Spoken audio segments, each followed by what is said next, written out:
नमस्कार दोस्तों, आज हम CET 10+2 जो प्रश्न हैं उन प्रश्नों को हल करने जा रहे हैं जो एग्ज़ाम में पूछे जा चुके हैं। और ये जो प्रश्न हैं वो 11 फरवरी 2023 शिफ्ट सेकंड में पूछे गए हैं। तो चलते हैं बिना किसी देरी के अगले प्रश्न पर। प्रश्न संख्या 1, किस सभ्यता में मकान व बस्तियाँ बनाने में ईंटों का प्रयोग नहीं होता था? ये प्रश्न पूछा जा चुका है इसके पहले भी। तो वह कौन सी सभ्यता है?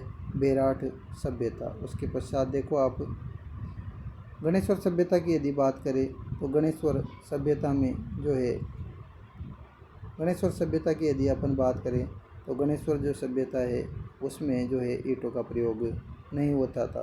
अगला देखो, गणेश्वर सभ्यता संस्कृति में आवासीय निर्माण में पकी हुई ईंटों का प्रयोग प्रमुख रूप से नहीं होता था। बेराठ एक महत्वपूर्ण ऐतिहासिक पुरातात्विक स्थल है। कालीबंगा हड़प्पाकालीन निर्माण परंपरा और ईंटों के प्रमाण कहाँ पर मिले हैं? कालीबंगा में मिले हैं, और दुर्ग के प्रमाण भी कालीबंगा में ही मिले हैं। उसके बाद आहड़ जो है संस्कृति में भी निर्माण के लिए कच्ची ईंटों का प्रयोग मिलता है। तो गणेश्वर राइट हो जाएगा जहाँ पर ईंटों का प्रयोग नहीं किया गया है। राव जेतसिरो छंद बिट्ठू सूजा के द्वारा लिखा गया है। यहाँ पर बिट्ठू सूजा होगा। बिट्ठू सूजा के द्वारा राव जेतसिरो छंद लिखा गया है। कवि रत्नोचारण की बात करें तो इस कृति के लेखक नहीं है। जोधराज की बात करें, जोधराज की अन्य साहित्यिक कृतियाँ हैं लेकिन राव जेतसिरो छंद उनसे संबंधित नहीं है। तो बिट्ठू सूजा ने राव जेतसिरो छंद की रचना की। और इसमें इम्पोर्टेंट लाइनें यदि ये प्रश्न पूछ लिया तो अब उसके बारे में भी पूछा जा सकता है। जैसा कि इसमें बताया गया है कि इसमें राव जेतसी और बाबर के पुत्र कामरान के संघर्ष का वर्णन मिलता है। बहुत ही इम्पोर्टेंट लाइन है भैया, है ना। राव जेतसिरो और बाबर का पुत्र कौन था? कामरान। एक तो राव जेतसिरो, ऐसे तो राव जेतसिरो जो छंद जो रचना है उनसे तो जेतसी का तो पता लग जाएगा, राव जेतसी। लेकिन दूसरा कौन था? बाबर का पुत्र था कामरान। ध्यान रखना, बाबर का पुत्र कौन था? कामरान। उन दोनों के संघर्ष का क्या मिलता है? वर्णन मिलता है। ठीक है, आगे चलते हैं। गिरधरासिया, है ना।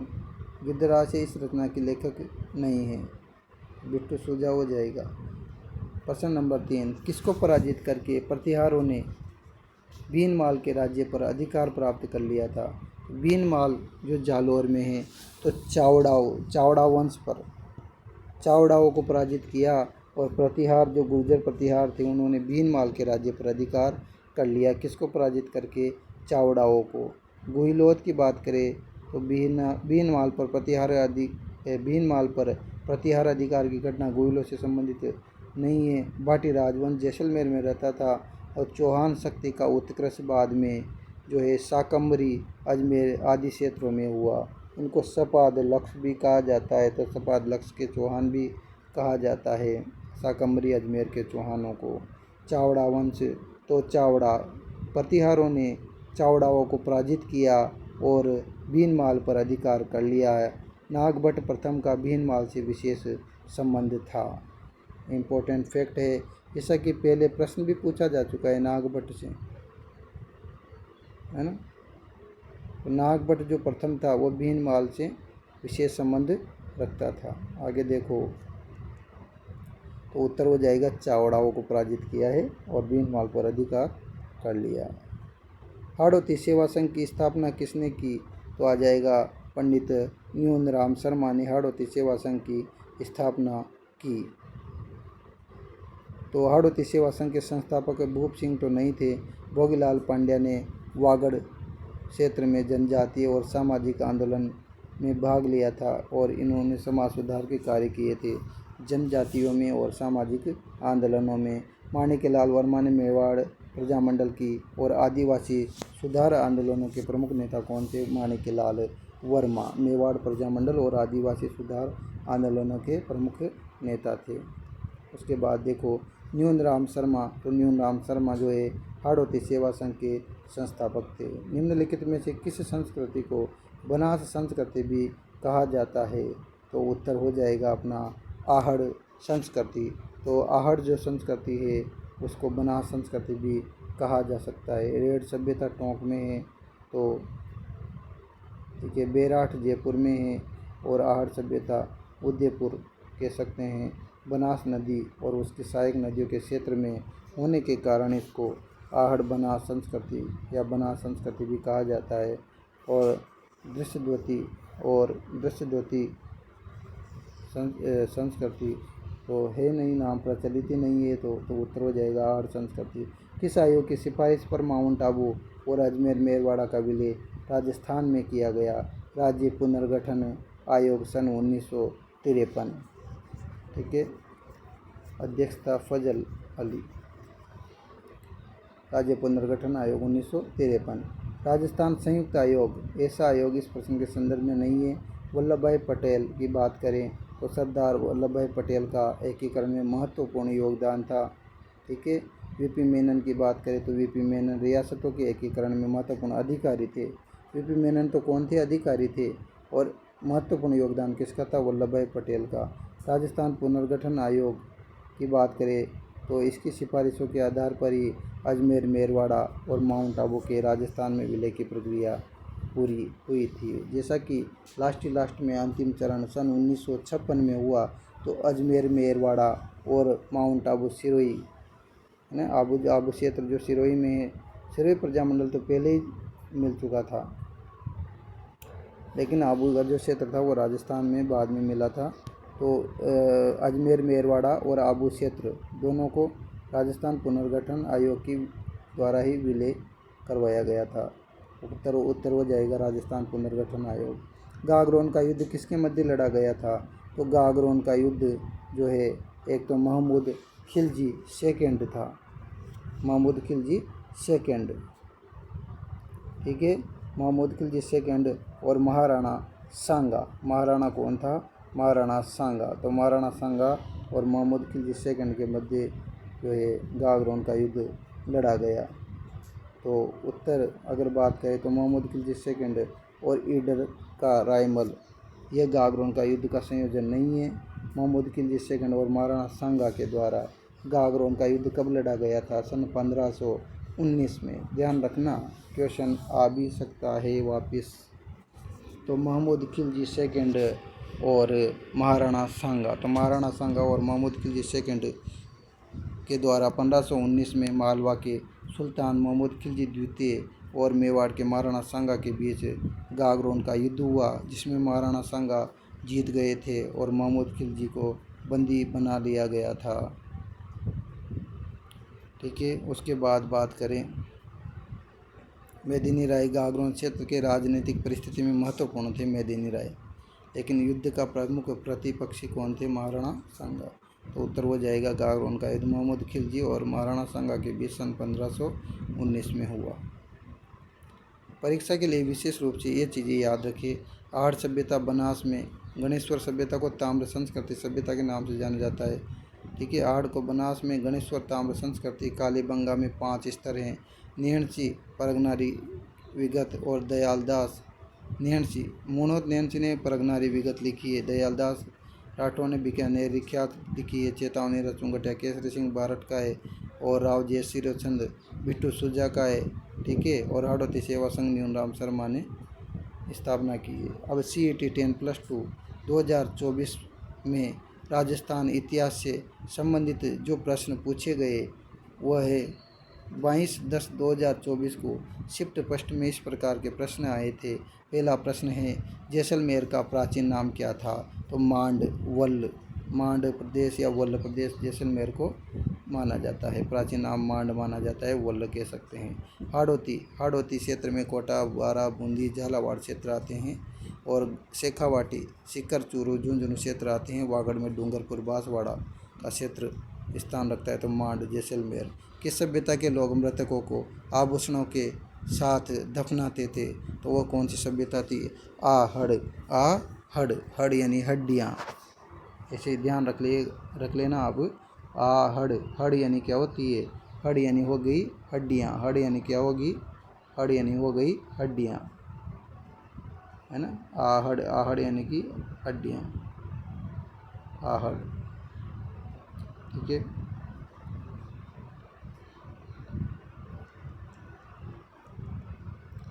तो आहड़ हो जाएगा आंसर।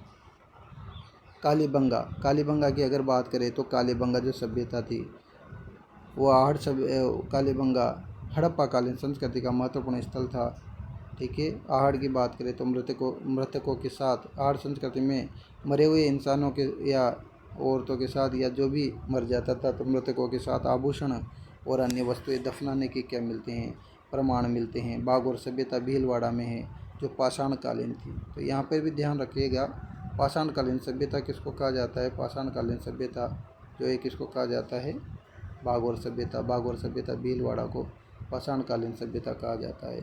गिलुंड, गिलुंड आहड़ बनास संस्कृति के क्षेत्र का महत्वपूर्ण स्थल है, ठीक है। गिलुंड आहड़ बनास संस्कृति का महत्वपूर्ण स्थल है, तो उत्तर हो जाएगा आहड़, जहाँ पर मृतकों के दफनाने पर आभूषणों को भी दफनाया जाता था।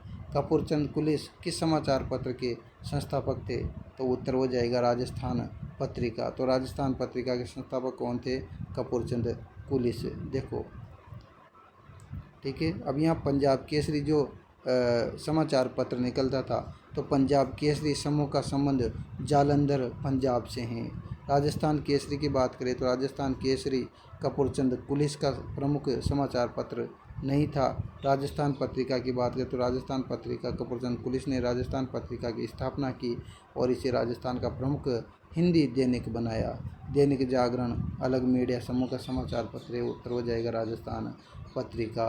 राजस्थान के भीलों और गोविंद गुरु के संदर्भ में असत्य कथन क्या है, असत्य कथन चुनना है, ध्यान दे, ये ले पूरा उत्तर हो गया यहाँ पे। भगत आंदोलन शुरू किया था, असत्य चुनना है, क्या चुनना है, असत्य। बस कभी कभी यही धोखा हो जाता है कि कहाँ पर भूल गए थे अपन, तो यहाँ पर क्या है, असत्य, इस वजह से भी गलतियाँ हो जाती है। असत्य कथन चुना है, भगत आंदोलन शुरू किया था, बिल्कुल सही है। गोविंद गुरु के सामाजिक सुधार आंदोलन का उद्देश्य भील राज्य बनाना था, ये गलत है, ये बिल्कुल गलत है। संप सभा की मासिक बैठकें मानगढ़ पहाड़ी पर आयोजित की जाती थी, बिल्कुल, मानगढ़ पहाड़ी को जलियांवाला हत्याकांड भी कहा जाता है, जलियांवाला दूसरा हत्याकांड भी कहा जाता है। तो संप सभा कौन सी सभा चल रही थी वहाँ पर, जलियांवाला बाग हत्याकांड भी कहा जाता है। मानगढ़ पहाड़ी पर संप सभा चल रही थी भीलों की। तो गोविंद गुरु को सामाजिक सुधार आंदोलन का उद्देश्य भील राज्य बनाना था, ये कथन गलत है। सामाजिक और नैतिक उत्थान के लिए संप सभा की स्थापना हुई, बिल्कुल, समाज में अच्छा वर्ग या उन्नति करने के लिए और उनके चरित्र में सुधार करने के लिए, नैतिक उत्थान के लिए संप सभा की स्थापना की गई थी, बिल्कुल सही कथन है। आगे देखो, तो सही कथन है, गोविंद गुरु ने भीलों में सामाजिक सुधार और धार्मिक जागृति के लिए भगत आंदोलन चलाया। गोविंद गुरु का आंदोलन मुख्यतः सामाजिक, धार्मिक और नैतिक सुधार से जुड़ा था। भील राज्य निर्माण को उसका घोषित उद्देश्य बताना क्या है, गलत था।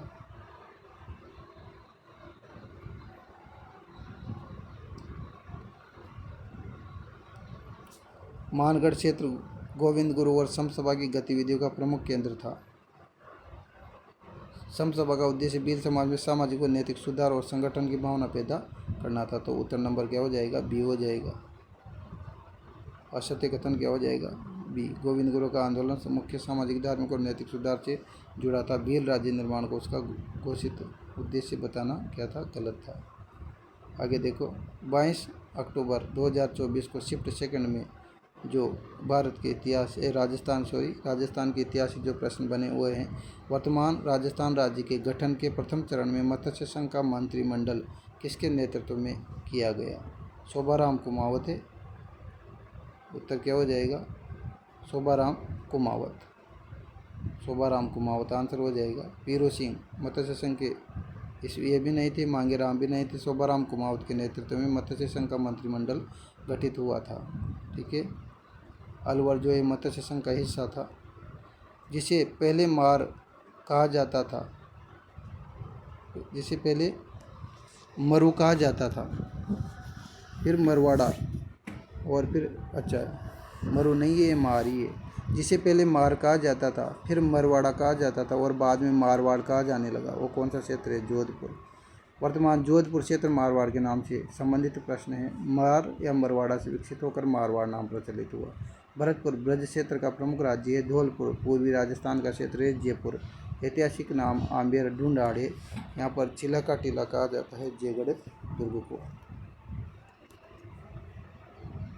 उत्तर हो जाएगा जोधपुर। गणेश्वर की खुदाई के संदर्भ में सबसे असत्य कथन। देखो गणेश्वर आया है तो यहाँ पर ईंटों का प्रयोग बिल्कुल नहीं किया गया गणेश्वर में। कुल मिला के देखो प्रश्न आ चुका है इस गणेश्वर से। नीम का थाना में कांतली नदी के स्रोत पर खोजी गई, बिल्कुल सही बात है। यहाँ पर भी आप लोगों को ध्यान देना है, कौन सा कथन चुनना है? असत्य कथन चुनना है। नीम का थाना में कांतली नदी के स्रोत पर, नीम का थाना कांतली नदी के स्रोत पर था। लगभग 5000 वर्ष पुरानी संस्कृति के अवशेष मिले हैं, बिल्कुल सही बात है। यहाँ हड़प्पा से तांबा प्राप्त किया जाता था, हड़प्पा से थोड़े आता था यहाँ तांबा। ये तो ताम्रयुगीन सभ्यता कहलाती है। गणेश्वर सभ्यता तो ताम्रयुगीन सभ्यता कहलाती है। तो 5000 वर्ष पुरानी मानी जाती है गणेश्वर सभ्यता, 5000 वर्ष पुरानी मानी जाती है। और गणेश्वर तांबे की संस्कृति का महत्वपूर्ण स्थल था। नीम का थाना कांतली नदी नीम का थाना पर स्थित था। तो गणेश्वर का टीला नीम का थाना क्षेत्र में कांतली नदी के उद्गम के पास स्थित है। यह लगभग 5000 वर्ष पुरानी सांस्कृतिक परंपरा के अवशेष पाए गए। तांबा हड़प्पा से गणेश्वर नहीं आता था, बल्कि गणेश्वर क्षेत्र से तांबे की वस्तुओं और कच्चे माल का संबंध हड़प्पाई संस्कृति से जोड़ा जाता है, इसलिए कथन उल्टा दिया है। ये गणेश्वर सभ्यता से जाता था, न कि उधर से आता था, तो सही हो जाएगा। गणेश्वर से राजस्थान की महत्वपूर्ण ताम्रयुगीन संस्कृति है और बड़ी मात्रा में तांबे की वस्तुएं मिली है। कालीबंगा राजस्थान के हनुमानगढ़ में है। सीकर में गणेश्वर ताम्रयुगीन सभ्यता, गणेश्वर सभ्यता नीम का थाना सीकर में स्थित है, कांतली नदी के किनारे। हनुमानगढ़ कालीबंगा हनुमानगढ़ में गगर नदी और दसद्वती नदी के किनारे बसी हुई है। श्रीगंगानगर कालीबंगा श्रीगंगानगर जिले में नहीं है, हनुमानगढ़ में है। जयपुर का संबंध तो है नहीं। राणा रतन सिंह की मृत्यु के पश्चात मेवाड़ का शासक कौन बना? तो राणा विक्रमादित्य। तो सीधी सी बात है, राणा रतन सिंह की जब मृत्यु हुई थी तो उसके पश्चात मेवाड़ का शासक राणा विक्रमादित्य बना था। महाराजा राज सिंह, वे बहुत बाद के मेवाड़ी शासक थे। राज सिंह मेवाड़ के शासक थे। राणा विक्रमादित्य, राणा रतन सिंह की मृत्यु हुई थी 1528 से 1531 के बाद राणा विक्रमादित्य 1531 से 1536 1531 से 1536, तो 31 से 36 मतलब 5 साल हो गए। 5 साल तक मेवाड़ के शासक कौन बने? राणा विक्रमादित्य। इसके पहले कौन थे? राणा रतन सिंह। और कब थे? 1528 से 1531।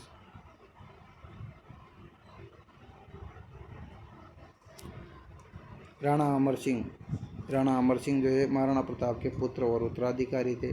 महाराणा प्रताप राणा उदय सिंह द्वितीय के बाद 1572 में मेवाड़ के शासक बने। अगर बात करें महाराणा प्रताप की, तो महाराणा प्रताप जो है 1572 में मेवाड़ के महाराणा थे। उदय सिंह सेकंड कौन थे? मेवाड़ के महाराणा कौन? उदय सिंह सेकंड के बाद 1572 में मेवाड़ के शासक बने राणा विक्रमादित्य। उत्तर हो जाएगा। तो 23 अक्टूबर 2024 को शिफ्ट फर्स्ट में जो प्रश्न पूछे गए, उसका पहला प्रश्न है, उस क्षेत्र को राजपूताना कहने वाले प्रथम व्यक्ति कौन थे? अब राजस्थान कहा जाता है। ये जॉर्ज थॉमस ने सन 1800 ईस्वी में राजस्थान को राजपूताना शब्द कहा।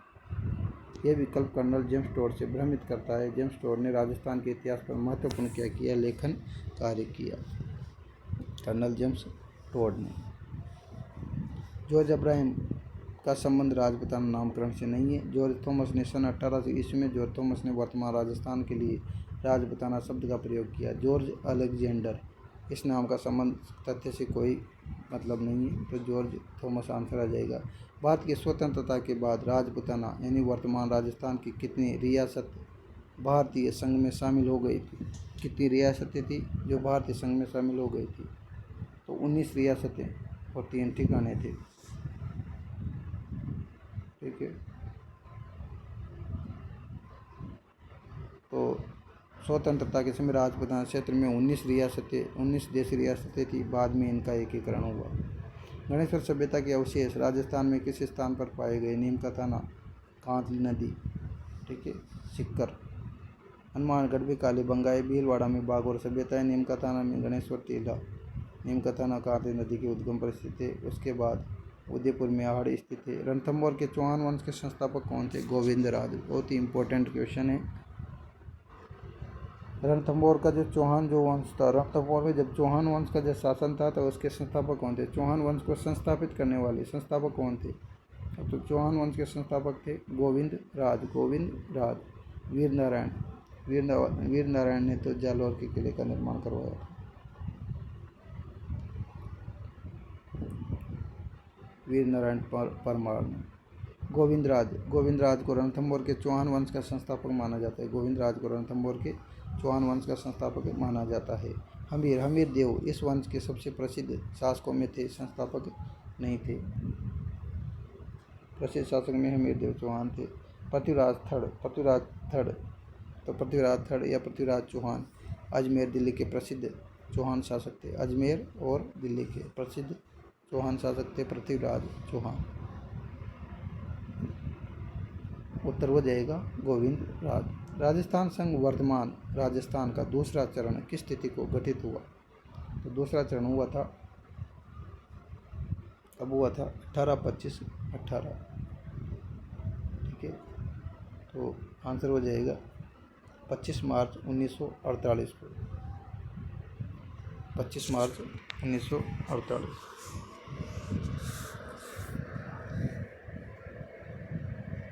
इस दिन 30 मार्च 1949 को तो वृद्ध राजस्थान का क्या हुआ था? गठन हुआ था, और 30 मार्च को राजस्थान दिवस से जोड़ा जाता है। तो इनकी 30 मार्च 1949 को तो क्या हुआ था? राजस्थान का गठन हुआ था 30 मार्च 1949 को। इस वजह से राजस्थान दिवस मनाया जाता है, ठीक है। 17 मार्च 1948 को वे मत्स्य संघ के गठन से संबंधित तिथि 17 मार्च 1948 मत्स्य संघ के गठन से संबंधित तिथि है। और 25 मार्च दूसरे चरण में राजस्थान संघ या पूर्व राजस्थान संघ का गठन हुआ। वह 17 मार्च को तो मत्स्य संघ का, और 25 मार्च को राजस्थान संघ या पूर्व राजस्थान संघ का, और 18 अप्रैल संयुक्त राजस्थान के गठन का तीसरा चरण था, ठीक है। 18 अप्रैल संयुक्त राजस्थान। तो आंसर हो जाएगा 25 मार्च 1948। 30 मार्च 1900 उत्तर हो जाएगा 25 मार्च 1948। क्या पूछा था प्रश्न? राजस्थान संघ यानी वर्तमान राजस्थान का दूसरा चरण किस तिथि को लागू हुआ? तो दूसरा चरण 25 मार्च 1948 उत्तर हो जाएगा। 23 अक्टूबर 2024 को जो शिफ्ट सेकंड में जो प्रश्न पूछा गया वह है नीमकाथाना में कांतली नदी के स्रोत पर ताम्र संस्कृति का कौन सा स्थल खोजा गया? नीमकाथाना, सिक्कर, गणेश्वर कांतली नदी के उद्गम क्षेत्र में स्थित है। ताम्रयुगीन स्थल है। आहड़ उदयपुर के पास आयड़ या बेड़स नदी क्षेत्र में स्थित है। गिलुंड राजसमंद क्षेत्र में स्थित है, ठीक है। और बागौर भीलवाड़ा जिले में कोठारी नदी के किनारे बताए। बागौर भीलवाड़ा कोठारी नदी, कौन सी नदी? कोठारी नदी। तो बागौर सभ्यता भीलवाड़ा में कोठारी नदी के किनारे। उत्तर हो जाएगा गणेश्वर, जहाँ ईंटों का प्रयोग नहीं हुआ। राजस्थान राजस्व मंडल का मुख्यालय कहाँ पर है? राजस्थान राजस्व मंडल का मुख्यालय अजमेर में है, ठीक है। कोटा को शिक्षा और औद्योगिक गतिविधियों के लिए प्रसिद्ध है। जोधपुर पश्चिमी राजस्थान का प्रमुख प्रशासनिक केंद्र है, ठीक है। उदयपुर मेवाड़ का ऐतिहासिक केंद्र है। तो उत्तर हो जाएगा अजमेर, राजस्व मंडल अजमेर। 1903 में बिजोलिया के किसानों पर चमरी कर किसने लगाया था? तो उत्तर हो जाएगा राव कृष्ण सिंह ने जो है चमरी कर लगाया था सन 1903 में। उसके बाद पृथ्वीराज आया था, तो पृथ्वीराज 1906 में आया था। साधु सीताराम दास वे बाद में बिजोलिया किसान आंदोलन के प्रमुख कार्यकर्ताओं में से रहे। साधु सीताराम दास बिजोलिया किसान आंदोलन के प्रमुख कार्यकर्ताओं में रहे। महाराणा फतेह सिंह मेवाड़ के महाराणा थे और चमरी कर लगाने वाले बिजोलिया के जागीरदार नहीं थे। राव कृष्ण सिंह। 1903 में बिजोलिया के जागीरदार राव कृष्ण सिंह ने किसानों पर चमड़ी कर लगा दिया। जागीरदार पृथ्वी सिंह के समय बाद में अन्य करों और शोषण की घटनाएं हुई। मतलब जो राव कृष्ण सिंह थे, कृष्ण सिंह के बाद में कौन बना था? पृथ्वी सिंह। तो अन्य करों और शोषण की घटनाएं हुई थी। उत्तर हो जाएगा 1903 में लगाने वाले चमड़ी का राव कृष्ण सिंह, इन्होंने लगाया था। राजस्थान के प्रथम मुख्यमंत्री कौन थे? हीरालाल शास्त्री। हीरालाल शास्त्री राजस्थान के प्रथम मुख्यमंत्री बने, जो कब से बने? सन 1949 से 1951 तक इस पद पर रहे थे। 1949 से 1951 तक इस पद पर रहे थे। हरिदेव जोशी राजस्थान के बाद के मुख्यमंत्री, बाद में मुख्यमंत्री बने थे भी। जयनारायण व्यास राजस्थान के मुख्यमंत्री बने। टीकाराम पालीवाल 1952 के चुनावों के बाद वे राजस्थान के प्रथम निर्वाचित मुख्यमंत्री बने, इसलिए इन्हें प्रथम मुख्यमंत्री कहना सही नहीं है, निर्वाचित थे। प्रथम निर्वाचित मुख्यमंत्री कौन थे? टीकाराम पालीवाल। और हीरालाल शास्त्री प्रथम मुख्यमंत्री बने, जो 1949 से 1951 तक रहे। उत्तर हो जाएगा हीरालाल शास्त्री। परीक्षा में मांड जैसलमेर में आहड़ मृतकों के साथ आभूषणों को दफनाते थे। कपूरचंद कुलिस का संबंध किसे? राजस्थान पत्रिका से कपूरचंद कुलिस का संबंध है। गोविंद गुरु, भगत आंदोलन, संप सभा, शोभाराम कुमावत, मत्स्य संघ से रिलेटेड है। गणेश्वर, कांतली नदी और ताम्रयुगीन सभ्यता की जननी कालीबंगा, हनुमानगढ़ में गोविंदराज रणथंभौर चौहान। रणथंभौर चौहान वंश की क्या की? चौहान वंश की संस्थापक गोविंदराज। 25 मार्च 1948 को राजस्थान संघ का दूसरा चरण आया। जॉर्ज थॉमस ने 1800 में राजपूताना शब्द का प्रथम बार प्रयोग किया। राव कृष्ण सिंह ने 1903 में चमड़ी कर लागू किया। 1906 में पृथ्वी सिंह। हीरालाल शास्त्री राजस्थान के प्रथम मुख्यमंत्री। सीईटी प्रश्न पत्र देखो। सीईटी 10+2 स्तर है ना, 10+2 वाला स्तर है। 24 अक्टूबर को शिफ्ट फर्स्ट में जो पेपर हुआ था। राणा सांगा की मृत्यु के पश्चात मेवाड़ का शासक कौन बना? जब राणा सांगा की मृत्यु हुई तो मेवाड़ का शासक कौन बना? राणा रतन सिंह। रतन सिंह के बाद शायद राणा विक्रमादित्य आया था। तो राणा सांगा की मृत्यु के बाद जो है राणा सांगा की मृत्यु के बाद मेवाड़ का शासक कौन बना? राणा रतन सिंह। और राणा सांगा की मृत्यु 1528 ईस्वी में हुई। उसके बाद उनका पुत्र कौन था? रतन सिंह द्वितीय मेवाड़ का शासक बना। उत्तर आ चुका है, ठीक है। तो ध्यान से देख ले। राणा सांगा की मृत्यु 1528 में हुई और उनका बेटा कौन था? रतन सिंह द्वितीय मेवाड़ का शासक बना। राणा उदय सिंह सेकंड बाद में मेवाड़ के शासक बना और उनके पुत्र महाराणा प्रताप थे। मतलब राणा सांगा की बात तो कौन आया? रतन सिंह। उदय सिंह की बात करें तो उदय सिंह का पुत्र कौन था? महाराणा प्रताप। और महाराणा प्रताप का पुत्र कौन हो गया? अमर सिंह। राणा सांगा का बेटा हो गया रतन सिंह। राणा विक्रमादित्य रतन सिंह द्वितीय के बाद मेवाड़ के शासक बने। विक्रमादित्य जो है रतन सिंह के बाद मेवाड़ के शासक बने। तो उत्तर हो जाएगा राणा रतन सिंह। आज़ादी के समय राजस्थान में कितनी रियासतें थी? 19, ठीक है। 19 देशी रियासतें थी और 3 ठिकाने थे। राजस्थान एक गद्य और पद्य की वी रचना है जो किसी व्यक्ति या राजवंश की उपलब्धियों और घटनाओं पर प्रकाश डालती है। इनकी गद्य या पद्य की गद्य पद्य का मतलब होता है गद्य संस्मरण, यात्रा वृत्तांत है ना, यात्रा वृत्तांत, संस्मरण है, कहानी है, अनुच्छेद है, ये सब गद्य में आते हैं और पद्य में कविताएं आती है।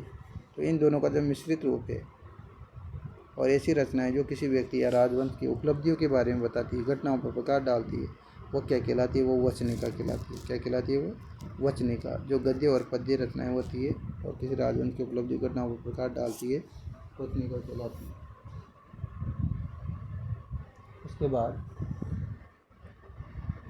वचनिका एक ऐसी ऐतिहासिक साहित्यिक रचना होती है जिसमें किसी व्यक्ति, वंश या घटना के संबंध में विवरण मिलता है। प्रकाश सामान्यतः प्रकाश क्या होता है? प्रकाश किसी विषय पर लिखा गया ग्रंथ या रचना के नाम में प्रयुक्त होता है। विगत विगत किसी क्षेत्र के प्रशासनिक, भौगोलिक और आर्थिक विवरण से संबंधित होती है। विगत जैसे मारवाड़ा परगनारी विगत, मारवाड़ा परगनारी विगत, मुनोत नैन्सी। तो विगत क्या होती है? मारवाड़ा परगनारी विगत, जो प्रशासनिक, भौगोलिक और आर्थिक विवरण से संबंधित होती है। और प्रकाश क्या होता है? कोई भी विषय पर लिखा गया जो ग्रंथ है उसके रचना के नाम में प्रयुक्त होता है प्रकाश। वचनिका, गद्य और पद्य का ऐसा समूह जिसमें किसी व्यक्ति, वंश और घटना के संबंध में विवरण मिलता है। वेली जो प्रश्न है वह चतुर्थ श्रेणी में आ चुका है। वेली राजस्थानी साहित्य की काव्यात्मक रचनाओं में प्रयुक्त होती है। ठीक है, काव्यात्मक जो रचनाएं हैं उनमें वेली का प्रयोग किया जाता है। उत्तर हो जाएगा वचनिका। कौन सी सभ्यता धूलकोट या ताम्रवती नगरी के नाम से जानी जाती है? तो आहट जो सभ्यता है उसको धूलकोट या आघाटपुर भी कहा जाता है। बालाथल उदयपुर में स्थित है। ताम्र और पाषाणकालीन पुरास्थल है। ताम्र पाषाणकालीन बालाथल उदयपुर। चंद्रावती कहाँ है? चंद्रावती सिरोही में स्थित है। चंद्रावती एक नगर था, सिरोही क्षेत्र का प्राचीन ऐतिहासिक नगर। सिंधु सभ्यता का विस्तार राजस्थान के कालीबंगा जैसे स्थलों तक था, लेकिन धूलकोट या ताम्रवती नाम आहड़ से संबंधित है। आहड़ सभ्यता को धूलकोट और ताम्रवती नगरी से जोड़ा जाता है। और आहड़ सभ्यता एक ऐसी सभ्यता है जहाँ पर जो मृतक होते हैं उनके साथ आभूषणों को दफनाया जाता है। ये उदयपुर क्षेत्र की प्रमुख ताम्र पाषाणकालीन संस्कृति है। कालीबंगा सभ्यता के संदर्भ में सबसे असत्य कथन चुनना है। ये देखिए आप कालीबंगा के बारे में पूरे उत्तर मैंने साफ साफ दे दिए। यह हनुमानगढ़ जिले में स्थित है। बिल्कुल सही बात है। कालीबंगा एक सुनियोजित शहर था और घरों के निर्माण में धूप में बनी ईंटों का प्रयोग किया गया है। धूप में यानी सूर्य की धूप में तपाया गया है इनको, उन ईंटों का प्रयोग किया है कालीबंगा में। कालीबंगा में जुताई वाले खेत का कोई प्रमाण नहीं मिला, यही सबसे बड़ी गलत बात है, जबकि उसमें प्रमाण मिला है। प्राचीन दृष्टद्वती और सरस्वती नदी घाटी ने कालीबंगा सभ्यता को जन्म दिया। बिल्कुल सही है, दो नदियों का मेल है वहाँ पर, सरस्वती और दृष्टद्वती नदी। आगे देखो, तो कालीबंगा वर्तमान हनुमानगढ़ जिले में घग्गर नदी के किनारे स्थित है। कालीबंगा में नियोजित नगरीय व्यवस्था और कच्ची धूप में सुखाई गई ईंटों के प्रयोग के प्रमाण मिले हैं। कालीबंगा से जुती हुई खेत का महत्वपूर्ण पुरातात्विक प्रमाण मिला है, इसलिए यह कथन क्या है? गलत है। कालीबंगा का विकास घग्गर और हकरा क्षेत्र से संबंधित है। प्राचीन नदी प्रणाली के संदर्भ में किया जाता है। कालीबंगा में जुताई वाले खेतों का प्रमाण नहीं मिला, यह कथन गलत है, जबकि प्रमाण मिला था, जुताई वाले खेत मिले थे। CET 10+2 भाग 2 24/10/2024 शिफ्ट सेकंड में आयोजित जो परीक्षा हुई उसके प्रश्न है। 30 मार्च 1949 को संयुक्त वृहद राजस्थान का औपचारिक उद्घाटन किसने किया था? उद्घाटन की बात आ रही है तो तीसरे नंबर पे कौन आ गए थे? सरदार वल्लभ भाई पटेल आ गए थे तीसरे नंबर पे। 30 मार्च 1949 को संयुक्त वृहद राजस्थान का औपचारिक उद्घाटन किसने किया? चौथे नंबर पे आए थे सरदार वल्लभ भाई पटेल। 30 मार्च 1949 को संयुक्त वृहद राजस्थान औपचारिक उद्घाटन किसने किया? संयुक्त वृहद राजस्थान का सरदार वल्लभ भाई पटेल। खान अब्दुल गफ्फार खान स्वतंत्रता आंदोलन के प्रसिद्ध नेता थे, लेकिन राजस्थान के एकीकरण का उद्घाटन नहीं किया। महात्मा गांधी 1948 में गांधी जी का निधन हो चुका था। हीरालाल शास्त्री राजस्थान के प्रथम मुख्यमंत्री थे। वल्लभ भाई पटेल 30 मार्च 1949 को वृहद राजस्थान 30 मार्च 1949 को वृहद राजस्थान के गठन का औपचारिक उद्घाटन सरदार पटेल ने किया। तो हो जाएगा सरदार वल्लभ भाई पटेल।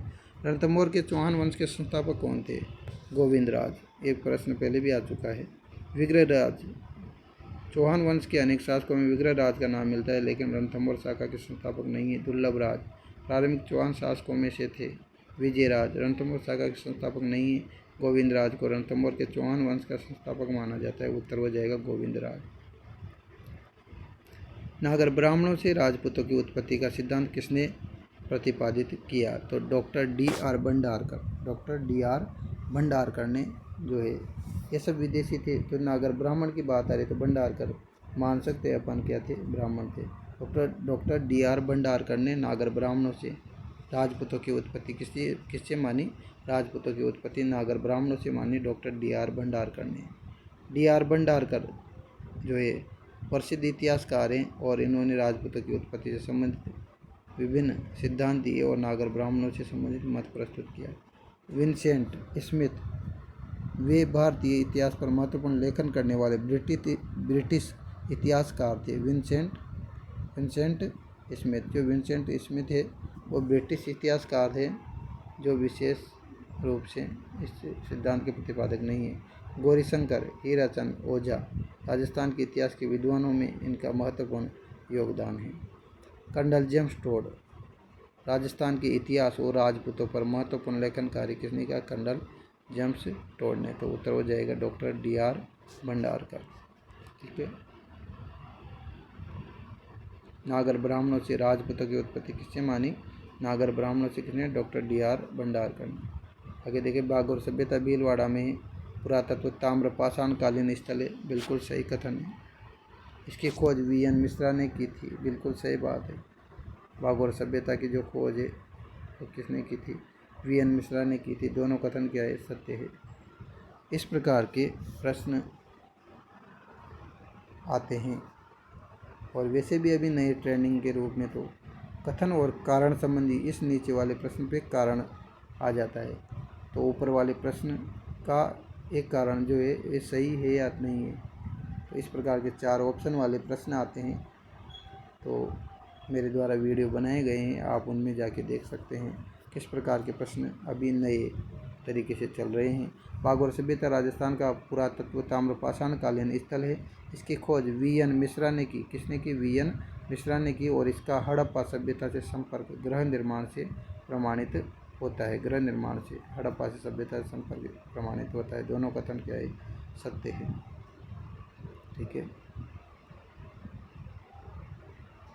CET स्नातक स्तर, अब BA लेवल के प्रश्न आ चुके हैं। अभी तक अपन ने जो है 12वीं स्तर के प्रश्न किए थे, अब स्नातक स्तर के प्रश्न आ चुके हैं। 7 जनवरी 2023 को शिफ्ट फर्स्ट में जो पेपर हुआ था उसका पहला प्रश्न है, निम्न में से किस पुरातात्विक स्थल से यूनानी शासक मिनांडर की मुद्राएं प्राप्त हुई है? तो यूनानी शासक मिनांडर का संबंध किससे है? बेराट से। बेराट जयपुर से संबंध है। बेराट यानी विराट नगर से इंडो ग्रीक शासक कौन था? है मिनांडर। तो इंडो ग्रीक शासक मिनांडर, विराट नगर से इंडो ग्रीक शासक मिनांडर से संबंधित मुद्राएं मिली है। यह स्थल बौद्ध और मौर्यकालीन अवशेषों के लिए भी प्रसिद्ध है। यहाँ पर मौर्यकालीन स्तंभ और अवशेष मिले हैं। गणेश्वर ताम्र पाषाणकालीन सभ्यता की जननी कहा जाता है। आहड़ बनास संस्कृति का प्रमुख केंद्र था, जहाँ पर मृतकों के साथ जो है दफनाया जाता था आभूषणों को। बालाथल उदयपुर में स्थित है, जो ताम्र पाषाणकालीन स्थल है। तो उत्तर हो जाएगा बेराट। बूंदी रियासत के अंतिम आधिकारिक शासक कौन थे? तो बूंदी रियासत के अंतिम आधिकारिक शासक महाराव राजा बहादुर सिंह थे। कौन थे? बहादुर सिंह। ब से बूंदी, ब से बहादुर सिंह। तो बूंदी रियासत के अंतिम आधिकारिक शासक कौन थे? महाराव राजा बहादुर सिंह। आगे चले, बहादुर सिंह, महाराव राजा बहादुर सिंह बूंदी रियासत के अंतिम शासक थे। रघुवीर सिंह की बात करें तो रघुवीर सिंह भी बूंदी के पहले शासक थे। तो बहादुर सिंह हो गए, एक रघुवीर सिंह हो गए, और राम सिंह भी पूर्ववर्ती शासक थे। ईश्वरी सिंह का संबंध तो वे भी बहादुर सिंह से पहले शासन कर चुके थे। कौन? ईश्वरी सिंह। और एक ईश्वरी सिंह का संबंध जयपुर से भी है। तो महाराव राजा बहादुर सिंह आंसर हो जाएगा। बूंदी के क्या बताए थे? बूंदी के अंतिम पूछा है इसमें।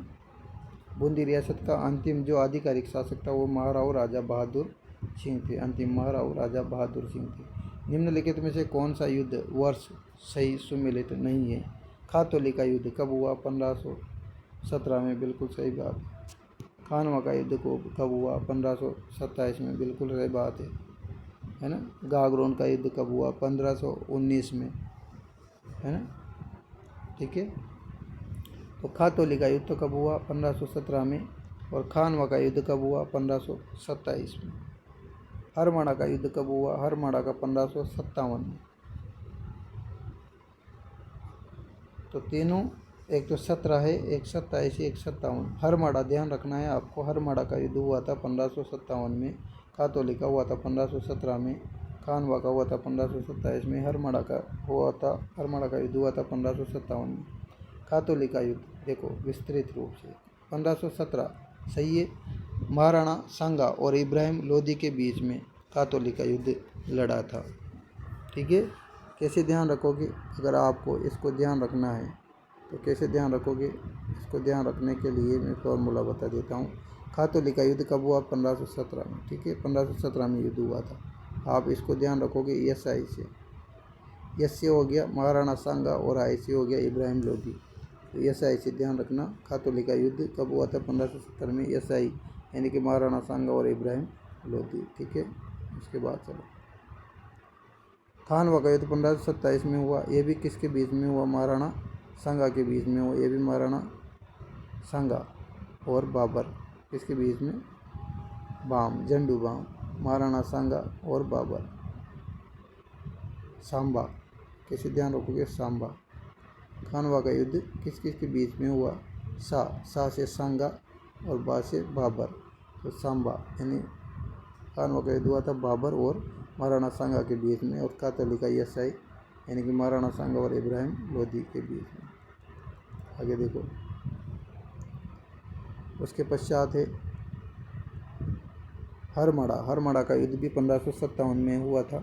यह युद्ध जयपुर अजमेर क्षेत्र की राजनीतिक घटनाओं से संबंधित है। जयपुर और अजमेर क्षेत्र की राजनीतिक घटनाओं से बिल्कुल संबंधित है। सामेल का युद्ध 1562 दे रखा है, यही गलत है। सामेल का युद्ध हुआ था 1544 में। कब हुआ था? 1544 में। ध्यान रखें 1544 में सामेल का युद्ध हुआ था। शामिल हो गए पोर शामिल हो गए और क्या? 1544 में सामेल का युद्ध, ठीक है, हुआ था। यही गलत ही पूछा है उसने। मारवाड़ के किस शासक ने मुगलों की अधीनता कभी स्वीकार नहीं की? राव चंद्र सेन। मारवाड़ का शासक था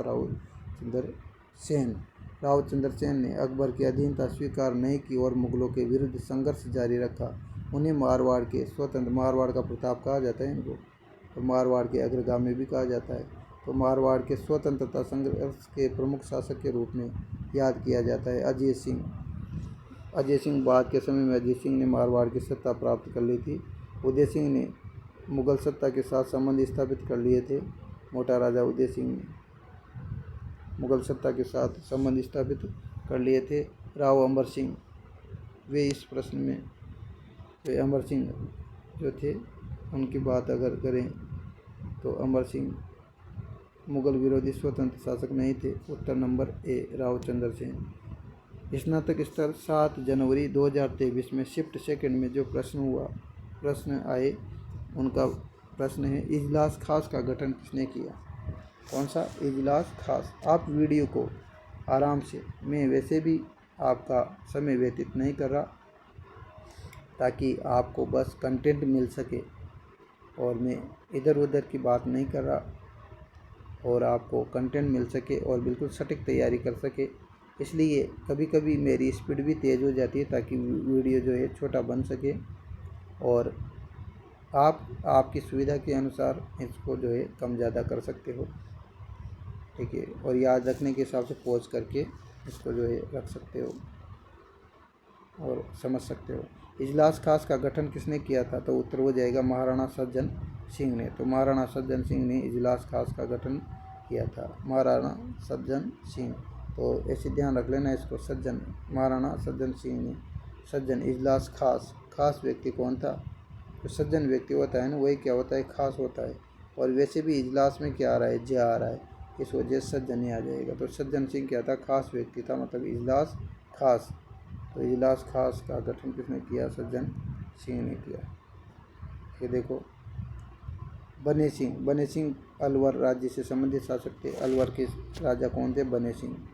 महाराणा सज्जन सिंह 10 मार्च 1877 को, है ना, 10 मार्च 1877 को महाराणा सज्जन सिंह ने मेवाड़ में इजलास खास नामक राज्य परिषद की स्थापना की थी। इजलास खास नामक क्या थी? ये राज्य परिषद, ध्यान रखें, इजलास खास नामक क्या थी? राज्य परिषद थी। और ये इसकी स्थापना किसने की थी? मेवाड़ के महाराणा सज्जन सिंह के द्वारा इजलास खास नामक राज्य परिषद की स्थापना 10 मार्च 1877 को की गई थी। बाद में 1880 में इसे समाप्त करके राजश्री महान राजसभा बनाई गई। राजश्री महान राजसभा बनाई गई मतलब इजलास खास को ख़त्म कर दिया। उसके बाद राजश्री महान राजसभा बनाई गई। उसके बाद देखो अजीत सिंह मारवाड़ के क्या थे, शासक थे। भगवंत सिंह इस परिषद के गठन से संबंधित नहीं है। उत्तर हो जाएगा महाराणा सज्जन सिंह, जिसने इजलास खास की स्थापना की। 1857 के विद्रोह के समय ठाकुर कुशाल सिंह ने किस जगह पर विद्रोहियों का नेतृत्व किया? आवा का ठाकुर आवा पाली, ठाकुर कुशाल सिंह चंपावत। तो 1806 सैनिक विद्रोह हुआ, लेकिन इसका नेतृत्व कुशाल सिंह ने नहीं किया। नसीराबाद में थोड़ी किया था कुशाल सिंह, तो आवापाली में किया था। कोटा में कौन था मेन व्यक्ति? जयदयाल और मेहराब खान जैसे नेताओं ने जो है नेतृत्व किया। जयदयाल और मेहराब खान। आवापाली ठाकुर कुशाल सिंह चंपावत ने आवा को केंद्र बनाकर विद्रोह का नेतृत्व किया। उन्होंने 8 सितंबर 1857 को बिथोड़ा जोधपुर की राजकीय सेना को हराया। ये इम्पोर्टेंट प्रश्न है और लगभग आपके एग्ज़ाम में देखने को मिल सकता है, आएगा ये प्रश्न, ध्यान रखिएगा। कब? 8 सितंबर 1857 ऐसे आएगा प्रश्न। बिथोड़ा का युद्ध कब हुआ था? तो 8 सितंबर 1857 को बिथोड़ा का युद्ध हुआ था। और कौन सी सेना को हराया? जोधपुर की सेना को हराया था। कौन सी सेना को? जोधपुर की सेना को हराया था। और बिथोड़ा का युद्ध 8 सितंबर 1857 को हुआ था। ठीक है, आगे चलो। एरनपुरा की सैन्य टुकड़ी में विद्रोह हुआ, लेकिन कुशाल सिंह का प्रमुख केंद्र तो हुआ था। ठीक है। जमनालाल बजाज ने किसकी स्थापना की? जयपुर प्रजामंडल की। सीकर प्रजामंडल का संबंध जमनालाल से नहीं है। मारवाड़ अलग राजनीतिक संगठन विकसित हुआ, तो जमनालाल बजाज जयपुर प्रजामंडल से प्रमुख रूप से जुड़े और इसके प्रथम अधिवेशन की अध्यक्षता भी की। मेवाड़ प्रजामंडल से बलवंत सिंह मेहता और माणिक्यलाल वर्मा जैसे नेता जुड़े थे। उत्तर हो जाएगा जयपुर प्रजामंडल। सन 1907 में चूरू में स्वामी गोपाल दास ने किस सभा की स्थापना की? सन 1907 में चूरू में गोपाल दास ने किस सभा की स्थापना की? तो उत्तर हो जाएगा गोपाल दास ने स्थापना की थी सर्वहित कारिणी सभा। अगर आपको ध्यान नहीं रहे तो ऐसे ध्यान रख लेना इसको। सन 1907 में चूरू में स्वामी गोपाल दास ने किस सभा की स्थापना की? सर्वहित कारिणी सभा। मतलब चूरू, ये गोपाल का मतलब होता है श्री कृष्ण जी की काय का भोग लगाया चूरू का। ठीक है। और साथ में इन्होंने क्या कर दिया? सर्वहित कारिणी, सभी के हित करने के लिए एक सभा बना दी। तो ध्यान रखने के लिए ट्रिक हो जाएगी कि गोपाल जी यानी श्री कृष्ण के भोग लगाया गया, यानी गोपाल दास ने चूरू का भोग लगाया चूरू में। और साथ यानी 1907 में सर्वहित कारिणी सभा की क्या कर दी? स्थापना कर दी। ठीक है, आगे देखो। बाल भारत सभा स्वामी गोपाल दास की चूरू वाली संस्था नहीं थी। देश ही देशनी सभा मेवाड़ में सामाजिक सुधार से संबंधित संस्था थी। ये देश ही देशनी सभा का संबंध किससे है? इम्पोर्टेंट है, ये सभाओं से रिलेटेड प्रश्न तो निश्चित रूप से आपके एग्जाम में आएगा, इनको तो ध्यान रख ही लेना आप, है ना। तो सामाजिक सुधार से संबंधित सभा कौन सी है? देश ही देशनी सभा। ठीक है, आगे देखो। सर्वहित कारिणी सभा सन 1907 में चूरू में स्वामी गोपाल दास ने सर्वहित कारिणी सभा की स्थापना की। किसने? स्वामी गोपाल दास ने चूरू में 1907 में सर्वहित कारिणी सभा की। इसका उद्देश्य सामाजिक सुधार, शिक्षा और जन जागृति था। परोपकारिणी सभा की बात करें तो स्वामी दयानंद सरस्वती से संबंधित सभा थी और इनका संबंध कहाँ से है? अजमेर से। अजमेर में स्थापना की थी इन्होंने। तो ऊपर हो जाएगा परोपकारिणी। तो परोपकारिणी सभा तो स्वामी दयानंद सरस्वती की, सर्वहित कारिणी सभा जो है गोपाल दास की। निम्नलिखित में से कौन सा युग्म सुमेलित नहीं है? देखो कौन सा युग्म सुमेलित नहीं है? विजय सिंह पथिक, बिल्कुल टोडगढ़ जेल में इनको बंदी बनाया गया था। कि इनको पथिक जी तो कहाँ रख दिए? टोडगढ़ जेल में बंद। अर्जुन लाल सेठी को कहाँ भेजा गया था? वेलूर जेल में। केसरी सिंह बारट को हजारीबाग जेल में। तो ऐसे ध्यान रख लेना, जैसे कि केसरी सिंह यानी केसर कहाँ उगती है? केसर तो कहाँ उगेगी? हजारी मतलब बाग, कहाँ पे उगेगी? बाग में। तो ऐसे ध्यान हो जाएगा केसरी सिंह बारट। तो केसरी सिंह बारट को तो हजारीबाग में जो ये रखा गया था, और अर्जुन लाल शेट्टी को कहाँ रखा गया था? अर्जुन लाल शेट्टी को वेलूर जेल में। कहाँ रखा गया था? वेलूर जेल में अर्जुन लाल शेट्टी को रखा गया था।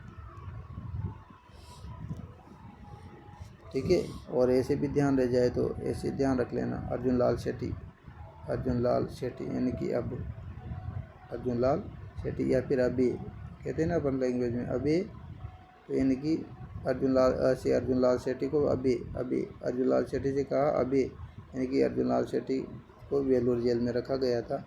और विजय सिंह पति को कहाँ रखा गया था? टोडगढ़ जेल में विजय सिंह पति को रखा गया था।